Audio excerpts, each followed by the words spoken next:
to the first episode of Talking Health. My name's Ben Stanbury, and today we're going to be talking about should you be able to chew tobacco on campus, in specifically Dickinson State. We've had a few emails and a few queries about it, and as this is our first show, it'll be a bit of a pilot series, and I'm thinking that this will be an ongoing thing. So first of all, I'd like to say, chewing tobacco. What actually is chewing tobacco? Okay, it's a broken down form, usually flavoured tobacco that rather you put in your lip or you put on the side of your lip, and there's small particles of fiberglass in that breaks up your lip, and the tobacco is let's say taken in with through your lip, through the fiberglass actually cutting into your lip.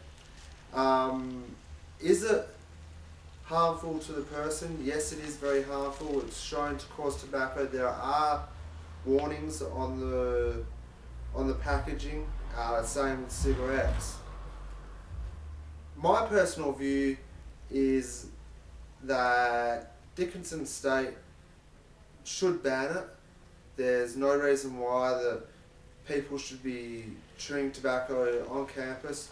I don't think that they should be supporting the use of drugs, which in this case tobacco is considered a drug.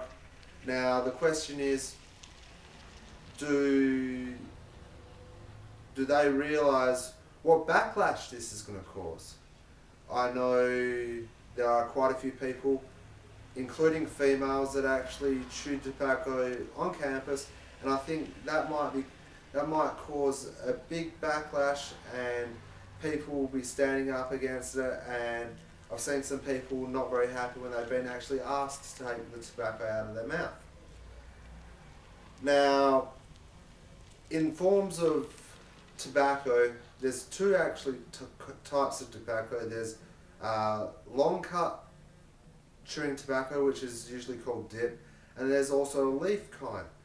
That was another concern, that should you be able to chew one and not the other. And once again, I believe it should be totally banned. It's like when somebody's smoking, if you don't want to be around it, you shouldn't have to be around it.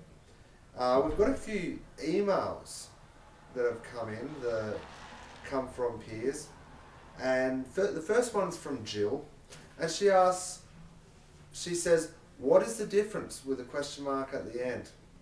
Now Jill, I am thinking you're regarding rather the tobacco, which we've already covered, or the actual fact that people on campus should be allowed to chew. What is the difference? It's respect. It's respect for other people in the community, so they shouldn't have to see a dip bottle with the spit at the bottom, and yeah, it's not very nice. Thanks, Jill.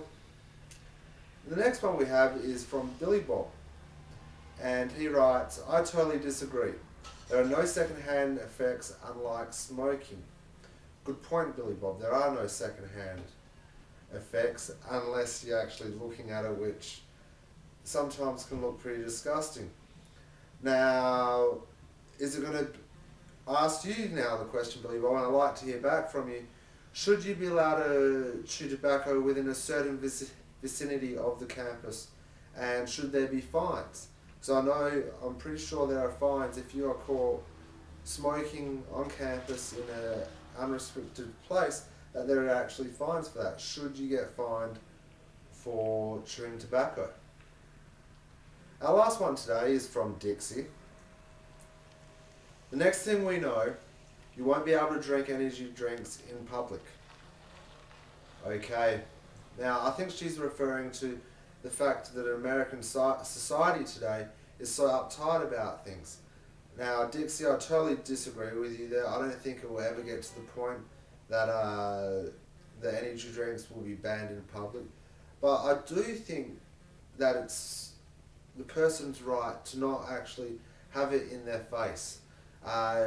Could come up the same topics as breastfeeding or kissing or showing affection in public.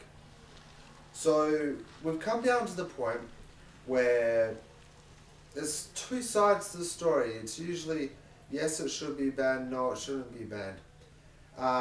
Smoking has a lot of secondhand effects. The smell, actually can get cancer from secondhand smoke. That's why a lot of places now don't allow smoking in their premises. Except for that, there's not much else. We, as a public entity, I think Dickinson State will end up banning the chewing of tobacco on campus within degrees. But yeah. So I'd like to thank Jill, Billy Bob and Dixie. Next week we'll be discussing probably the breastfeeding in public. Also, is that allowed on campus? And also the food they're serving in the cafeteria and how healthy it is to you. Okay then, thank you for listening in. My name's Ben Stanbury and have a wonderful night.